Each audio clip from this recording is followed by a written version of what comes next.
morning, Vicki. So I am standing with some pretty great apprentice farmers this morning at the North Farm. We've got Teresa and Bridget, Alan and Landon. Thank you all so much for being with me this morning. So the North Farm, North Farm in Chatham, associated with Michigan State University. Kind of explain what it is for those who don't know. Sure. The North Farm is an incubator farm. It is also its own farm, and we are apprentice farmers, part of the incubator farm program. And what is an incubator farm? Yeah, so to me, an incubator farm is kind of like a way to start your own farm, start your own business, kind of with training wheels on. So we are able to rent a quarter acre. It's a 2-year program, so we have a quarter acre our first year, half acre our second year, and we're able to grow whatever we want, sell it however we want, and we get to keep the profits that we get to make off of it. But at the same time, we have access to all the resources at the farm, including people, extension agents, and then also tools and things like that. So it's probably much easier to get it started here because it's, everything's already here provided for you. You just have to put in the work, right? Exactly, yeah. So you guys obviously all started somewhere and got interested in farming. Kind of tell me your stories, how you got started, Landon? Well, I've been sitting in a garden since I was 2 years old. You've been literally sitting in a garden. I've been sitting, it's where I live. I don't even have a house. No, I'm just kidding. I've been farming since I was 14, and after I graduated college, I decided it was time to do it on my own, so here I am. That's great. And how's the experience for you? What do you grow? Well, I'm a small-scale diversified vegetable grower, a market grower, so I've got just about any kind of vegetable, herb, and flower you would ever want. It's been great so far. This is my second year, so I don't know, I'm looking forward to the next step beyond. I would say, what is that after, since this is a 2-year program? I'm actually going to be transitioning to another local farm, so I'm going to be going from one working farm to another working farm, so I'm really lucky in that way. Good experience here, huh? Mm-hmm. Good. Alan, what about you? Yeah, I'm originally from Cincinnati, Ohio, and after high school I wasn't quite sure what I wanted to do, but after bumbling around in college for a couple of years I figured out I wanted to work with plants and grow food. And so I went to the Organic Farmer Training Program at Michigan State University at the Student Organic Farm there. And then I was there for the past 2 years, and I came up here because it seemed like a logical next step. Yeah, and what do you grow?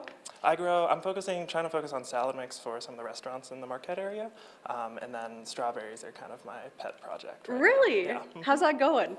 I mean, they're still very small. It's still pretty cold. It snowed like 2 days ago, so I know. So hopefully they do better in the future. What is that like then? Do you have to cover them with something?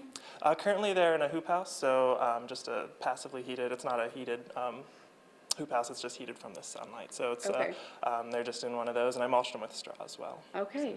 Well, guys, we will get back to you later when we come back, and stay with us. Reporting live in Chatham, Ansley Watson, TV6 News. All right, thank you very much, Ansley. It's good to know it wasn't just, the common farmers and people are having a little heart attack over that snow. Yeah, made it through. We did. And you say things are Welcome back. Well, if you didn't know, the North Farm is part of the MSU Upper Peninsula Research and Extension Center. Ansley Watson is at the farm in Chatham this morning, telling us a little bit more about the program and maybe getting tips on helping keep aloe alive. Good morning, Ansley. Good morning, Sam. I've been learning so much. I'm joined with a few apprentice farmers from the North Farm here. We got Landon and Alan, Bridget and Teresa. Good morning. Thanks for being with us this morning. Learn all about farming. It's great. So we talked about what you guys do, Landon and Alan, about farming, how you got started. But Bridget and Teresa, kind of tell me, how did you get started? What do you grow? Sure. My farm is Full Heart Garden, and I got started in farming about 10 years ago. I had an apprenticeship in upstate New York, Massachusetts, and in Vermont, and came back to Marquette after a couple of years out and decided to join the incubator program. How did you get involved? How did you find the North Farm to start here? I had heard about it through a workshop. I came and did a season extension workshop that Colin was hosting, and became interested about the program and inquired about it. And what do you grow? Flowers, vegetables, and herbs. And you're planning on selling these as well, correct?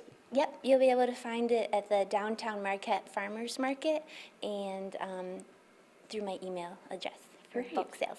Great. And then Teresa, how did you get started? Well, I grew up on a farm, and I tell everybody that I started out when my grandma hauled me around in a wheelbarrow before I could walk. You just go out and pluck the weeds in the wheelbarrow? But I have an established farm called Teresa's Treasures, and I've done other farming throughout my life. I'm not a young apprentice. I'm not a spring chicken anymore, but I love this kind of work. Yeah, And well, you're doing great, because what do we have here? a couple of tomato varieties. I grow several varieties, and I've sold some of these to the Marquette Food Co-op and also at the downtown Marquette Farmers Market and Munising Farmers and Artisans Market. Okay, so they'll be able to find you there at those markets. Yes, correct? yes. All right. And then Bridget, what did you bring for us here? I brought my raincoat because it's something that I bring with me while I'm out in the field because the weather changes all the time and you always have to get the work done, you know, so it's good to have that. And then also some carrot seed from High Mowing Organic Seeds because I'm going to be planting them soon. Talking about the weather, have you guys noticed that it's pretty challenging up here? How do you work around the weather for that and the climate? Yeah, I mean, it just comes down to planning. And then, I mean, the weather always throws monkey wrenches into things for you. But yeah, you just have to plan for a shorter season. And that's why a lot of research right now is being done on season extension, be it hoop houses or learning how to store your crops for the winter time. But yeah, just, yeah. And you brought a really neat contraption here. What is this? This is a broad fork. I mean, it's a small scale. I'm only working a quarter of an acre, so it's not realistic to have a tractor or large farm equipment. So this is just the alternative to rototilling. It breaks up the soil for you. And you said it's a little bit different than a regular tiller. In what way? So it's a little gentler on the soil. So you're trying to preserve all the microorganisms and then the larger like bugs and things in the soil, and also the soil structure. So a rototiller is really good at making fine seed beds and pulverizing the soil, and this is kind of something to work up the soil, but not as it's a little more gentle. Is it easy to work with? Is it heavy? Yeah, this was the beefier version I got because I broke one at the farm, and so this was my penance for it. But yeah, it's about 25 pounds. This is like the heavy version. But, Yeah. I just wanted to make sure I didn't break anything else. Yeah, of So- course. Yeah. Good. And then Landon, what did you bring to show us? I brought a bunch of rusty staples because, well, That are useful. they are so useful. They hold on everything from drip tape to row cover to just, you know, life in general. You never know when you're going to need to hold something down. It's windy up here. Oh, I We know. farm on a big hill. Being very logical. And what is your farm called?